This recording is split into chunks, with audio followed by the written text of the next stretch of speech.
My name is Rachel Collins, and I'm 31 years old. If you ask me what family means, my answer today would be very different than it was 10 years ago. Back then, I would have said it was everything. I would have said family was loyalty, safety, belonging. I would have said no matter how hard life got, family was the net that caught you. But the truth is, sometimes the very people who bring you into the world are the first ones to throw you out of it. I grew up the youngest of three. My brother, Mark, was the golden child, athletic, charming, the one everyone bragged about at church. My sister, Emily, was the social butterfly, the one with friends everywhere and endless invitations to parties. And me? I was the quiet one, the bookworm, the one who spent Saturday nights in my room sketching in a notebook while the rest of the house buzzed with noise and laughter. It wasn't that my parents hated me. It was worse, they barely saw me. I was the afterthought in family photos, the one whose achievements went unnoticed because they didn't shine as brightly as Mark's trophies or Emily's popularity. But everything changed when I was 21. It was my junior year of college, and I'd just declared my major in accounting. I'd always been good with numbers, and while it wasn't glamorous, it was practical. I knew I wanted stability, something solid that wouldn't crumble like the shaky ground I grew up on. That spring, my parents invited me home for what they called a serious conversation. I remember sitting at the long oak dining table, my heart pounding as my mom folded her hands and my dad cleared his throat. "Rachel," my dad said, his voice unusually stern, "we've decided that it's best if you focus on your own life from now on. You don't fit into the direction our family is going." I blinked, confused. What does that mean? My mom's eyes darted to Mark and Emily, who were both sitting smugly on the other side of the table. "It means," she said softly, "you're cut out of the family." The words hit like a thunderclap. My chest tightened, my ears buzzed. I searched their faces for some hint that this was a cruel joke, but all I found was cold resolve. "Why?" My voice cracked. Dad sighed, as if he was tired of carrying me. "You're different, Rachel. You don't bring honor or pride to this family. You question too much. You don't fit in. From this point forward, you're on your own." I turned to Mark and Emily, hoping for backup. Instead, Mark smirked, and Emily avoided my eyes. That night, I packed my things. My parents didn't stop me. They didn't hug me. They didn't even say goodbye. I drove back to campus in tears, my heart shattered into pieces. In one night, I'd gone from daughter to stranger. The years that followed were some of the hardest of my life. With no family to lean on, I worked 2 jobs while finishing school. I cleaned dorm bathrooms in the mornings, tutored math in the afternoons, and studied late into the night. Every time exhaustion threatened to swallow me whole, I heard my father's voice in my head. "You don't fit in. You're cut out." And somehow, that became fuel. If they didn't want me, then I would prove I didn't need them. By 25, I had landed a steady job at a mid-sized accounting firm. It wasn't glamorous, but it paid the bills and gave me health insurance, luxuries I never thought much about as a kid. By 28, I had saved enough to buy a small condo in the city. It wasn't big, but it was mine. Every stick of furniture, every framed picture on the wall was proof that I had built a life from scratch. Meanwhile, I heard about my family through the grapevine, cousins, old neighbors, social media posts that popped up when I least expected. Mark had started a flashy real estate business, driving expensive cars and posting photos from vacations abroad. Emily married a lawyer and lived in a sprawling suburban home with 3 kids. And my parents? They basked in their children's success, posting photos of family barbecues and Christmas dinners as though I had never existed. I won't lie, it hurt. It cut deep to scroll through those pictures and see an empty space where I should have been. But every time the pain surfaced, I reminded myself, I was surviving. Thriving even. I didn't need them. At least, that's what I thought. The first crack appeared when I was 31. I was at work, balancing spreadsheets, when my phone buzzed. The caller ID made my stomach lurch. It was my mother. I almost didn't answer. After 10 years of silence, what could she possibly want? But curiosity, or maybe a sliver of old hope, made me swipe the screen. "Hello." My voice was cautious. "Rachel," she said, her tone unusually sweet. It's been so long. How are you? I gripped the phone tighter. Why are you calling me? She hesitated, then launched into a story about how proud she was of me, how she missed me, how the family wasn't the same without me. Every word felt rehearsed, sticky sweet like syrup. And then came the truth. Your father and I are in a bit of a financial bind, she admitted. The bank requires a cosigner for the loan. We thought maybe you could help. Just a signature. Nothing more. I nearly dropped the phone. After 10 years of silence, 10 years of pretending I didn't exist, they had only reached out because they needed me. In that moment, every memory came flooding back. My father's cold voice. My mother's downcast eyes. Mark's smirk. Emily's silence. The night I packed my bags with shaking hands. The years I spent building a life they never wanted to see. And now, suddenly, I mattered. Not because they loved me. Not because they missed me. But because they needed my signature. I didn't answer right away. I told my mother I needed time to think. But when I hung up, my hands trembled, my chest ached, and one thought burned through me like fire. After all these years, they still didn't see me as family. They only saw me as leverage. I couldn't sleep that night. I lay awake staring at the ceiling, my phone on the nightstand still showing one missed call, Mom. Her voice echoed in my head. We thought, maybe you could help.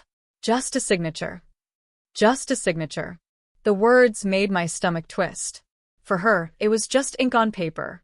For me, it was 10 years of abandonment boiled down into a single transaction. At 3 a.m, I got out of bed and brewed a cup of coffee, the bitter steam curling into my face. My reflection in the dark kitchen window looked tired, haunted. I whispered to myself, why now? Why after all this time? The next day, I found out. They invited me to lunch. Or rather, my mother begged me to meet them. Against my better judgment, I agreed. The restaurant was one of those family-friendly diners with red vinyl booths and laminated menus sticky from syrup. I spotted them in a corner booth, Mom and Dad sitting side by side like a united front. For a second, it felt like being 17 again, coming home late and bracing for a lecture. I slid into the booth across from them. My heart pounded in my chest, but I kept my face neutral. Mom smiled nervously. Rachel, you look wonderful. So grown up. Dad cleared his throat. We appreciate you meeting us. I folded my hands on the table. Why don't you get to the point? Mom glanced at Dad, then leaned forward.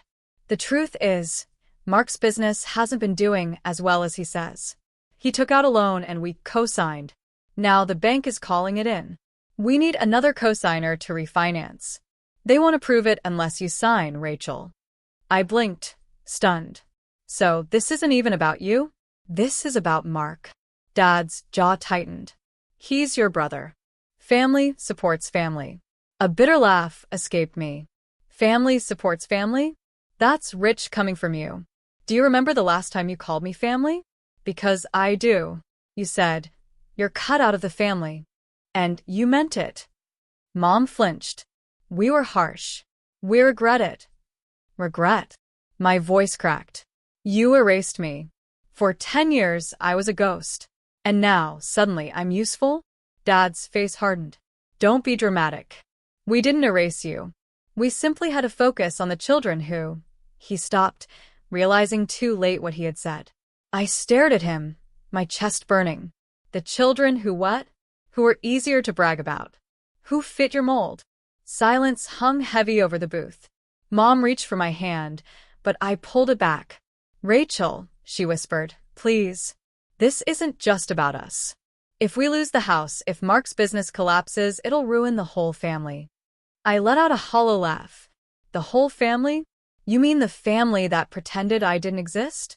The family that celebrated Christmas without me, that cut me out of every photo, every gathering, every memory? That family. Her eyes filled with tears. We made mistakes. No, I said firmly. You made choices. I walked out before dessert, the weight of their stares pressing against my back. Outside, the sunlight felt harsh, almost mocking. I sat in my car for a long time, gripping the steering wheel. My parents' desperation was real, yes, but so was my pain. How do you measure betrayal against obligation? How do you decide if blood outweighs the scars it left behind? That weekend, I drove past my childhood home. It looked smaller than I remembered, the paint chipped, the shutters sagging. A for sale sign leaned crookedly in the yard. My heart ached despite everything. This was the house where I had learned to ride a bike, where I had blown out birthday candles, where I had been told I no longer belonged. As I sat there in my car, staring at the house, my phone buzzed again. This time it was Emily, my sister. I hesitated, then answered. "Rachel," she said brightly, as if we hadn't gone a decade without speaking. "I hear Mom and Dad talk to you. Look, I know they hurt you, but can't you just do this one thing? It'll save all of us."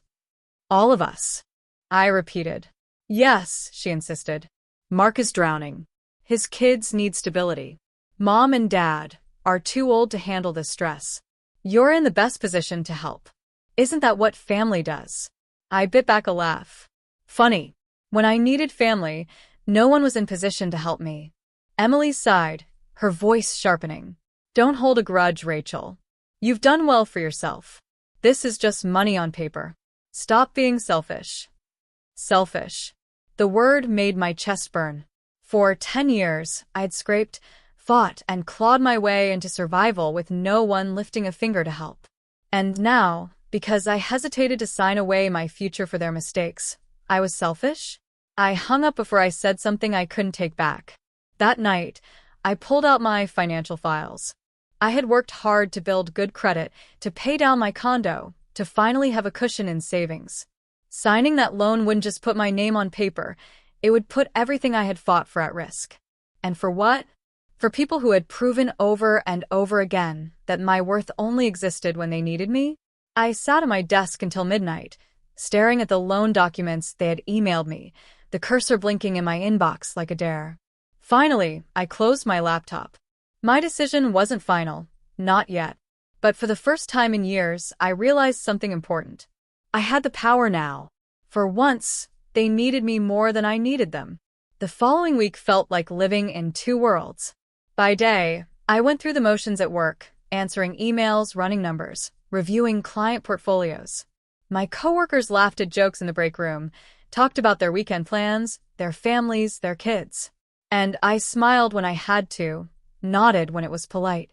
But inside, my chest was tight, my stomach knotted. By night, I sat in my condo, staring at the loan documents glowing on my laptop screen. The cursor blinked in my inbox like it was mocking me. All it would take was one click, one signature, and the mess wouldn't be mine alone anymore. But every time I thought about it, I saw myself at 21, standing in my parents' dining room as my dad said, "You're cut out of the family." I saw myself packing my things, driving back to campus with tears streaming down my face. I saw birthdays missed, holidays ignored, milestones that passed in silence. 10 years of being invisible. And now, suddenly, I was indispensable. "Melissa, sorry," my sister Emily called again. This time I answered, though my gut told me not to. "Rachel," she started, her voice dripping with sugar. "Listen, I know things were said in the past, but we're family. Can't you just look at the bigger picture?" "The bigger picture?" I repeated. "Emily, the bigger picture is that I was erased. For a decade. And now, because Mark screwed up, I'm suddenly family again." She sighed dramatically. "You always make things about the past. This is about now." "We're drowning, Rachel. You're the only one who can throw us a lifeline." Her words made me feel like I was back in high school, being guilt-tripped into covering for her when she skipped curfew. Always the responsible one. Always the one cleaning up messes. "Emily," I said quietly, "have you thought about what you're asking? If I sign that loan, I'm responsible. If Mark defaults, it's not just him, it's me. My credit. My condo. My future." She was quiet for a beat, then snapped. "So you'd rather see your family lose everything? You'd rather sit in your little condo, safe and smug, while we fall apart?" Something inside me hardened. "Yes," I said firmly. "If the cost of saving you is losing myself, then yes." Emily gasped like I'd slapped her. Wow. You've really changed. No, I whispered. I finally stopped letting you change me. I hung up. The silence after that call was deafening. I sat on the couch, staring at the city lights through my window, my heart pounding. For so long I had believed their narrative that I was the difficult one, the selfish one, the outcast who didn't measure up. But the truth was becoming clearer with every call, every plea, every manipulative word. I wasn't selfish. I was surviving. And they hated me for it. That weekend, I went to visit my cousin Claire. She was one of the few family members who had never turned her back on me completely. She listened, she checked in, she reminded me I wasn't crazy. We sat on her back porch with mugs of coffee, the spring air warm and sweet with blooming lilacs. So they finally reached out, huh? Claire said, raising an eyebrow. Yeah. I let out a bitter laugh. 10 years of silence, and suddenly I'm their golden ticket. Claire sipped her coffee. Don't you see? They don't want you, Rachel. They want what you can give them. Big difference. Her words sank deep. I keep thinking maybe if I help them, they'll see me differently. Maybe they'll finally accept me. I admitted, hating how desperate I sounded. Claire set her mug down firmly. No. If you help them, they'll use you. And the second you stop being useful, they'll toss you aside again. Don't confuse acceptance with convenience. I swallowed hard. She was right. Deep down, I'd known it all along. That night, I dreamed of my childhood home again. I was standing in the kitchen, watching my mom stir soup, hearing my dad laugh at one of Mark's stories. Emily was twirling in a new dress. I stood in the doorway, unnoticed, invisible. And then my dad turned to me, his smile fading, his voice cold. You're cut out of the family. I woke up with tears on my pillow.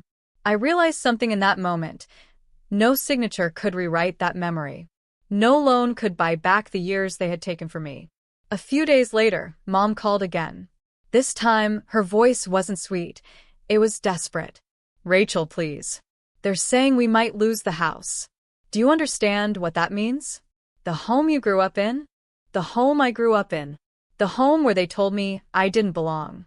The irony stung like salt in an open wound. Mom, I said softly, you already lost me in that house. Losing the building doesn't change that. She started crying, pleading, but I couldn't listen anymore. I hung up. The guilt was heavy, yes. But under it, something stronger was growing, resolve. For the first time in my life, I wasn't chasing their approval. I wasn't bending myself into shapes to fit into their picture. I wasn't begging to belong. I was standing on my own. And whether or not they ever saw it, I knew the truth. I was worth more than a signature. The silence didn't last long. When my mother realized pleading wasn't working, the tone shifted. The next time she called, her voice was clipped sharp. Rachel, this isn't just about you. If you don't sign, we could lose everything. Your brother's business, your father's retirement, even our home. I pinched the bridge of my nose, sitting at my desk at work, her words hissing in my ear through the phone. Mom, I didn't create this mess. Mark did. Dad did. You all made choices. Why is it on me to fix them? Because you can, she snapped. Because you're the one in the position to help. Do you think Mark isn't humiliated enough already? Do you want to see your father on the street? Her words were knives, but they didn't cut the way they once did. I remembered every Christmas I wasn't invited to, every birthday that passed in silence, every time they posted family photos online without me in them. I steadied my voice. You should have thought about that before you cut me out. She inhaled sharply, then hung up. 2 days later, Emily showed up at my condo. I opened the door to find her standing there in a beige trench coat, her blonde hair perfectly styled, a smile plastered on her face. Rachel, she said, her voice overly sweet. Can I come in? Against my better judgment, I let her. She walked around my condo slowly, taking in the neat furniture, the art on the walls, the small but cozy living room. You've done well for yourself, she said finally. Really well. I crossed my arms. What do you want, Emily? She turned, her hazel eyes glinting. Look, I get it. You're angry. You have every right. But let's not pretend this is about principle. This is about power. For once, you're the one holding the cards, and you're enjoying watching us sweat. Her bluntness startled me. You think this is fun for me? She shrugged. Maybe not fun, but satisfying. She stepped closer. Rachel, I know you want to belong. I know you still want to be part of the family, even if you don't admit it. Sign the loan and things can go back to how they were. Holidays, birthdays, dinners. You'll be included again. We can move forward. For a second, her words almost pulled me in. The little girl inside me, still aching for a seat at that table, wanted to believe her. But then I remembered Claire's voice. Don't confuse acceptance with convenience. I laughed bitterly. Emily, you don't want me. You want my signature. Once you have it, I'll disappear again. Her smile faltered. That's not true. It's exactly true. I pointed to the door. You can leave now. Her face hardened, the sweetness evaporating. You'll regret this, Rachel. Don't think the rest of the family won't see you for what you are, a selfish brat. I opened the door wider. Better a selfish brat than a fool. She stormed out without another word. The fallout came fast. A week later, I got an email from a distant cousin. Then another. Both carefully worded but laced with judgment. I heard about the situation with your parents. I hope you reconsider. Family is everything. Everything. The word made me laugh and ache at the same time. Where were these voices when I spent Christmas alone? When I worked double shifts to pay tuition? When I blew out birthday candles in silence? Now, suddenly, family was everything because they needed me. That weekend, I went for a long walk through the city. Spring was in full bloom, the sidewalks lined with tulips and cherry blossoms, couples holding hands, kids skipping ahead of their parents. I watched them with a kind of wistful envy. What would it have been like to have that kind of unconditional love, the kind that doesn't vanish when you fail to perform? I found myself wandering past the bank. I stood outside, staring at the glass doors, the reflection of my own face staring back at me. I thought about walking in, about signing, about what it would mean. But then I thought about everything I had built, the credit I had worked tirelessly to protect, the condo that was mine alone, the life carved from resilience instead of inheritance. And I realized something. Signing wouldn't bring me closer to them. It would chain me back to the very people who had abandoned me. I walked away. That night, Mark finally called. Rachel, he said flatly. You're making this harder than it needs to be. I bristled. Excuse me? You know this isn't really about you, he continued. It's about the family. About keeping us afloat. You've always been different. But this is your chance to prove you're one of us. My chest tightened. Prove? I have nothing to prove to you, Mark. For 10 years, I wasn't even worth a phone call. And now I'm supposed to risk everything to fix your mistakes. He chuckled bitterly. You've always been dramatic. This isn't about mistakes, it's about survival. And if you don't step up, you'll be the one responsible when Mom and Dad lose everything. His words dripped with manipulation. Guilt, shame, blame. All weapons I knew too well. But this time, they didn't pierce. Mark, I said quietly, I'm not responsible for saving you from yourself. Silence crackled on the line. Then he spat. Don't expect us to forgive you. I smiled grimly. I stopped waiting for your forgiveness a long time ago. I hung up. That night, I lay awake again, but it was different. My chest still ached, yes, but beneath it was something steadier, something like resolve. For so long, I had begged for their approval, bent under the weight of their judgment. But now, for the first time, I realized the balance had shifted. They needed me. I didn't need them. And maybe, just maybe, it was time to stop playing their game altogether. The calls slowed down after I hung up on Mark, but the silence that followed wasn't peaceful. It was heavy, like the calm before a storm. Every time my phone buzzed, I flinched, half expecting another guilt-laced message or manipulative plea. For the first time in my life, though, I didn't answer out of fear. I chose silence. And in that silence, I began to notice something I hadn't before: freedom. I could breathe without their voices telling me who I was. I could look in the mirror and see more than the daughter who didn't fit. I was Rachel Collins, 31, a woman who had survived abandonment and still built a life worth living. But my family wasn't ready to let me walk away. It started with whispers. Claire, my cousin, called me one afternoon. "Rachel," she said cautiously, "I think you should know what's being said." My stomach sank. "What now?" She hesitated. "Your parents, they've been telling people you refused to help them when they were in desperate need. That you're selfish. That money has hardened you." I pressed my hand against my chest, feeling the familiar ache of betrayal. "Of course they are. They always rewrite the story." Claire's voice softened. "I told them it wasn't fair, that they don't know the whole truth. But you should be prepared. They're painting you as the villain." Villain. The word stung, but it also lit a fire in me. For years, I had been invisible. Now that I refused to play by their rules, suddenly I was the villain.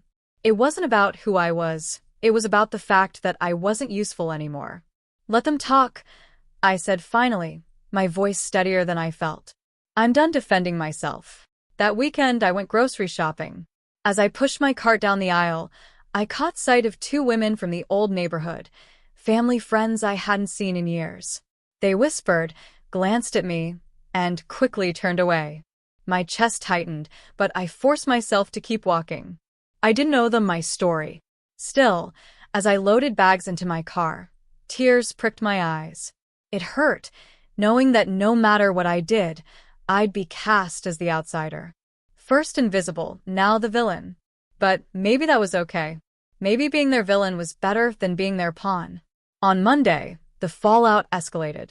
I was at work when my boss called me into his office. He gestured for me to sit, his expression unreadable.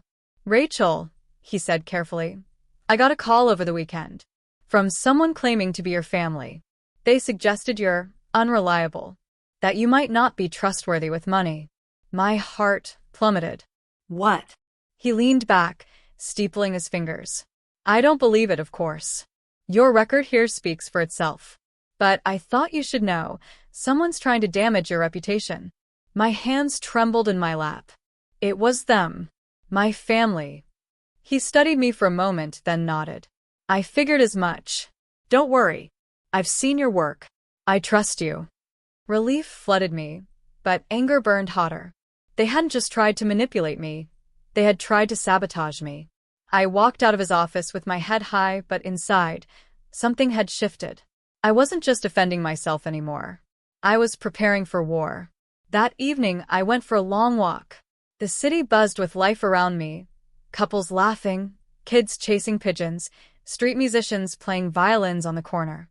I watched them with a strange sense of detachment, as though I was on the outside of a glass wall. And then it hit me. That's what my family had always done, kept me outside the glass. But now, for the first time, I was breaking it. Not to get in, but to get out. I didn't want to be part of their picture anymore. Later that week, Mom called again. Against my better judgment, I answered. Her voice was cold this time. "Rachel, I don't understand you. We raised you. We gave you everything. And now you're punishing us when we need you most." I laughed bitterly. "You gave me everything? You gave me nothing but rejection. Do you remember the words, Mom? You're cut out of the family. I've lived with those words for 10 years. And now, suddenly, you need me?" Her voice cracked. "People make mistakes." "Yes," I said firmly. "And people live with them." There was silence on the line, broken only by her shaky breathing. Finally, she whispered, "You'll regret this, Rachel. When we lose everything, you'll regret it." I hung up before she could say more. That night, I sat on my balcony with a glass of wine, the city lights glowing like stars below me. For the first time in years, I didn't feel like the powerless daughter begging to belong. I felt like a woman who had survived the worst they could throw at me. And I realized something profound. I didn't regret refusing them. I regretted every year I spent wishing they would want me. The next morning, I called Claire. "I need to tell you something," I said. "I'm not signing. I'm not helping them. And if that makes me the villain in their story, so be it." Claire's voice was steady. "Good. Because villains in their story are often the heroes in their own." Her words made me smile through my tears. For once, I wasn't ashamed of being different. I was proud of it. The storm wasn't over. I knew there would be more calls, more gossip, more attempts to drag me back into their web. But for the first time, I wasn't afraid, because I finally understood the truth. They had cut me out of the family, but in doing so, they had freed me to create my own. And I wasn't going to sign that away. The collapse began quietly, like a slow leak in a tire you don't notice until the car starts pulling sideways. It was a Thursday afternoon when Claire called me, her voice brimming with unease. "Rachel, I don't want to alarm you, but I heard Mark's business has defaulted on one of the loans. People are talking. It's bad." My heart skipped, but not from fear. From recognition. The dominoes were finally falling. That evening, I sat in my condo staring at the city lights, sipping tea. I thought about how my parents had begged, how Emily had tried to guilt me, how Mark had mocked me. And now, here it was, the consequence they swore would never come. For once, it wasn't me carrying the burden. 2 weeks later, I drove past my childhood home. The for sale sign I'd seen leaning in the yard before was now bright and new, the word foreclosure printed across the bottom in bold red letters. I parked across the street, staring at the house that had shaped me and scarred me in equal measure. The shutters hung crooked, the paint chipped. It looked tired, like a face that had smiled too long and finally cracked. I whispered into the quiet car, "You chose this, not me." It was surreal, watching the physical symbol of my family's pride crumble. And for the first time, I felt no urge to fix it. The gossip reached me soon after. At the grocery store, 2 women from my parents' church whispered loudly in the produce section. Such a shame. All that success and now gone. I kept my head high, my basket filled with apples, lettuce, spread. When I passed them, they stopped whispering. One of them gave me a pitying smile, like I was supposed to feel embarrassed by association. But I didn't. Their fall wasn't mine. For years, I had carried their rejection like a secret shame. Now I realized the truth. Shame belonged to the ones who built their lives on arrogance, not the one who survived their scorn. Then came the call I'd been half dreading, half expecting. It was my father. His voice was gravelly, older somehow. "Rachel." I held my breath. "Dad." There was a long pause, like he was chewing on pride, and it tasted bitter. "The house, it's gone. Mark's business is finished. Emily's husband won't answer my calls. Your mother is beside herself." I swallowed hard. "I'm sorry to hear that." He exhaled, a shaky sound. "You could have helped. You still can. The bank might." "No," I said firmly. "I'm not signing anything." His voice sharpened.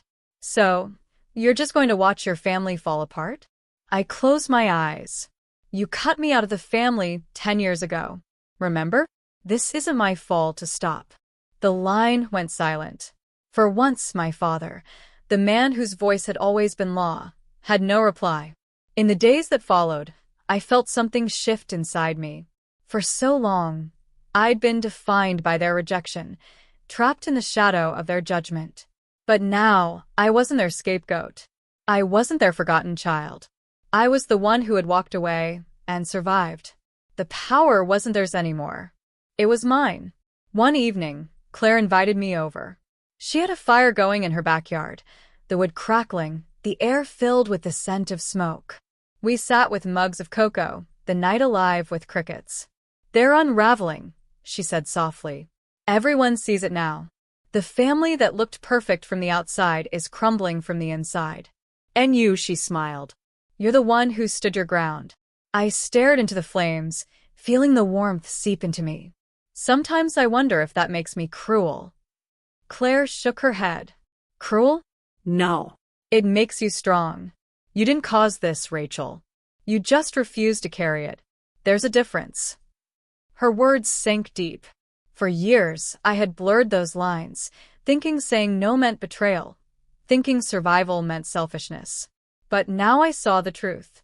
I wasn't cruel. I was free. Later that night, I stood on my balcony, the city glowing beneath me. I thought about the girl I had been, The one who cried in her dorm room, who begged for a phone call that never came, who spent birthdays alone while her family laughed without her. And I thought about the woman I was now, stronger, scarred, but whole. I whispered into the night, "You didn't break me." For the first time, I believed it. The official end came on a gray morning in early autumn. I was pouring coffee when Claire texted me a photo. My parents' house, the one I had once been told I no longer belonged in, stripped bare. Curtains gone. Lawn overgrown. A foreclosure notice nailed to the front door. I stared at the screen for a long time, the steam from my coffee curling into the air like a ghost. The house wasn't just wood and paint. It was the symbol of everything my parents had built their pride on, the family dinners I was excluded from, the reunions I was cut out of, the laughter that never included my name. And now it stood empty, abandoned. For the first time in years, I didn't feel the ache of exclusion. I felt the quiet power of release. A week later, my mother called. Her voice was thin, brittle, like glass ready to shatter. "Rachel," she whispered, "we lost everything. Your father is broken. Mark won't speak to us. Emily has her own problems. We have no one left." I leaned against the counter, my fingers tightening around the phone. "You still have me," I said softly, "but not in the way you think." She sniffled. "What do you mean?" I closed my eyes. "I won't sign loans. I won't rescue you from choices you made. But I won't disappear either. I've carried your rejection for too long. I'm not carrying your debt, too." There was silence on the line, then a quiet sob. "I don't know how we got here." I almost said, "because you cut me out." But I didn't. Some truths are too heavy to throw at a broken person. Instead, I said, "You made your choices. And now I've made mine." For days after, I felt strange, lighter and heavier at the same time. Lighter because I had spoken the truth. Heavier because closure isn't always sweet. Sometimes it tastes like ashes. But closure, I realized, isn't about fixing the past. It's about deciding it no longer controls your future. One evening, I walked through a quiet park at sunset. Families gathered on picnic blankets. Kids chased each other through the grass. Couples strolled hand in hand. I watched them without envy for once. Not every family was like mine. Not every bond was built on control. And maybe, just maybe, I could create something different for myself. As I sat on a bench, the sky painted in gold and pink, I pulled out my journal. I wrote 3 words in bold letters across the page. "I choose me." Months later, I heard through Claire that my parents had rented a small apartment. Humble, nothing like the house they'd once bragged about. Mark had moved to another state, chasing some new business venture. Emily stayed quiet, embarrassed by the fallout. And me? I was still in my condo, still working, still living. But for the first time, I wasn't defined by their silence or their scorn. I was defined by my own choices. The final test came one chilly November night. I got a letter in the mail, handwritten in my father's stern script. My hands shook as I opened it. It wasn't long. Just a few lines. "Rachel, you were right. We were wrong. I don't know if we can fix what we broke, but I needed you to know this. You were always part of the family, even when we were too proud to admit it." I read it 3 times, tears blurring the words. A part of me wanted to clutch it to my chest and believe it erased everything. Another part of me knew better. Words on paper didn't heal 10 years of wounds. But they mattered. They were acknowledgement, however late. And maybe that was enough. That night, I stood on my balcony, the cold air biting my cheeks, the city lights glittering like 1,000 chances. I thought about the girl I had been, the one who cried when she was cut out of the family. And I thought about the woman I was now, the one who stood firm when they begged for her signature, the one who chose herself. I whispered into the night, "You can't cut me out anymore, because I belong to myself." And in that moment, I felt free.